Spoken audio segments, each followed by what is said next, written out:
آپ سمجھتے ہیں کہ صرف جھوٹ بولنا گناہ ہے، صرف بد نظری گناہ ہے،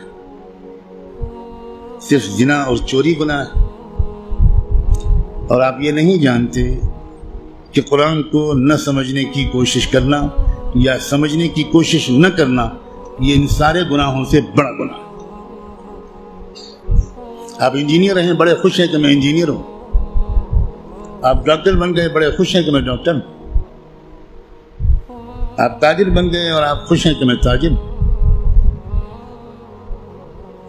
اور آپ کو اس کمی کا احساس تک نہیں ہے کہ میں کتنا بڑا محروم انسان ہوں کہ میں اللہ کے کلام کو جو صرف میرے لیے آیا تھا وہ میں سمجھنے کی کوئی کوشش ہی نہیں کی۔ میں مسلمانوں کی اکثریت، غالب اکثریت، وہ جو 5 وقت کی نماز پڑھتے ہیں وہ بھی، جو روزہ رکھتے ہیں وہ بھی، جو اپنے کو دیندار سمجھتے ہیں وہ بھی،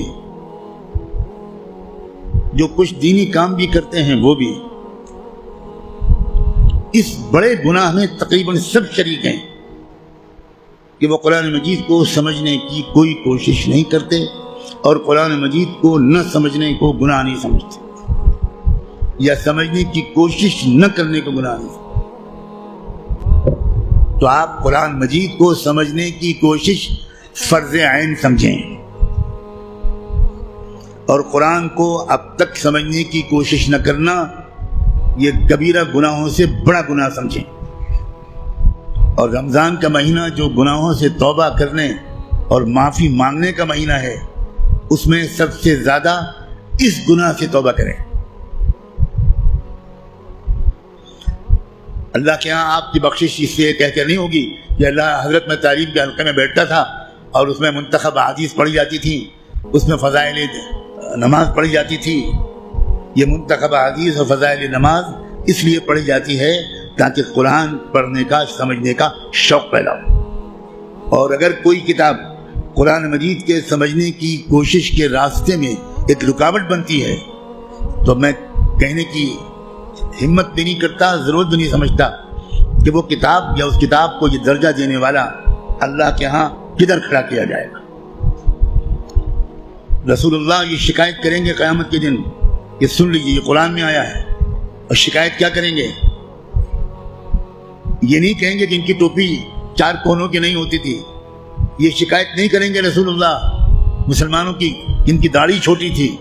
رسول اللہ شکایت کیا کریں گے کہ اللہ یہ ہے میری قوم جس نے قرآن کو چھوڑ دیا تھا۔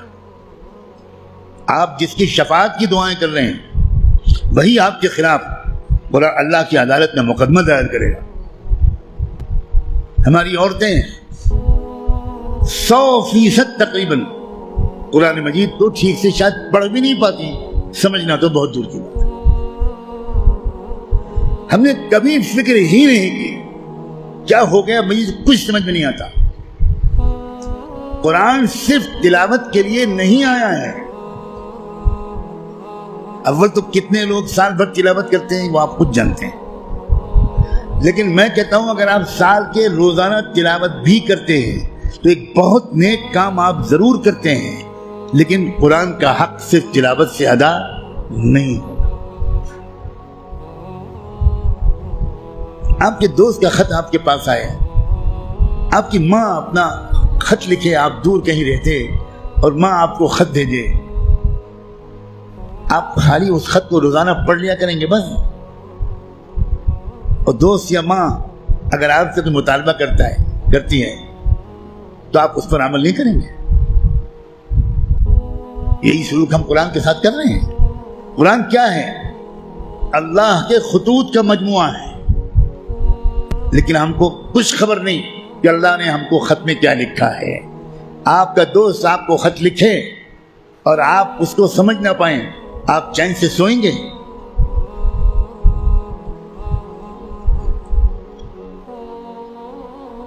کسی کمپنی کا اشتہار آپ نے دیکھا، آپ نے اس کو اپنی درخواست بھیجی، وہاں سے جواب آیا، جواب ایسی زبان میں ہے جو آپ نہیں جانتے، آپ اس دن کھانا کھائیں گے اس خط کا مضمون سمجھنے سے پہلے؟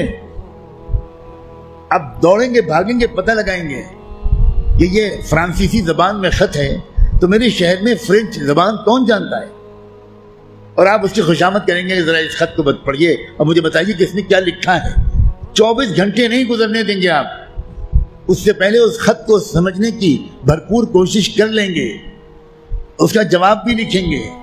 لیکن قرآن ہے کہ 60 سال سے آپ کو پکار رہا ہے، اللہ کا خط ہے کہ 70 سال سے آپ کو آپ پاس آ رہا ہے، لیکن آپ نے ایسے کان بند کر رکھے ہیں، ہمیں کوئی دلچسپی نہیں اللہ کے خط سے، اللہ کہتے رہیں ہمیں کوئی دلچسپی نہیں، ہم بہت مشغول ہیں، ہمارے پاس فرصت نہیں ہے، ہم بڑے کامیاب تاجر ہیں، ہم اسٹوڈنٹ ہیں، ہم پروفیسر ہیں، ہم ڈاکٹر ہیں، ہم انجینئر ہیں، ہم پولیٹیکل ایکٹیوسٹ ہیں، ہم جرنلسٹ ہیں، ہم اخبار میں کام کرتے ہیں، ہم کہاں قرآن کا ترجمہ پڑھ پائیں گے؟ بھئی ہمارے پاس کہاں اتنا وقت ہے؟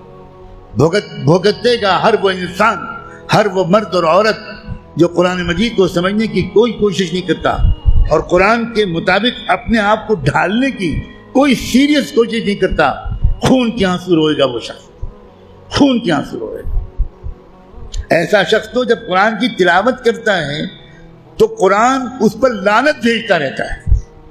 اب غور تو کریں، رب قارئ للقرآن والقرآن یلعنہ، یہ میرے باپ کی اور پیر کی کہی ہوئی بات نہیں ہے، یہ بات صادق و مصدوق رحمت دو عالم صلی اللہ علیہ وآلہ وسلم نے کہی کہ قرآن بہت سے لوگ پڑھتے ہوتے ہیں اور پڑھنے کے درمیان قرآن اس پر لعنت بھیجتا ہے، اے اللہ یہ مجھ پر یہ پڑھ رہا ہے، اس پر لعنت۔ اب قرآن کی لعنت پر اللہ تعالیٰ قبول نہیں کریں گے؟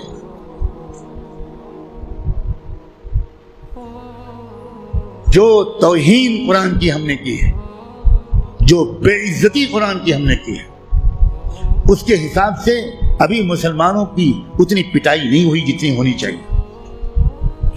آپ اتنی پٹائی پر پریشان ہیں، ابھی تو شروع ہوئی ہے پٹائی، پھر دیکھیے گا آئندہ کیا ہوگا۔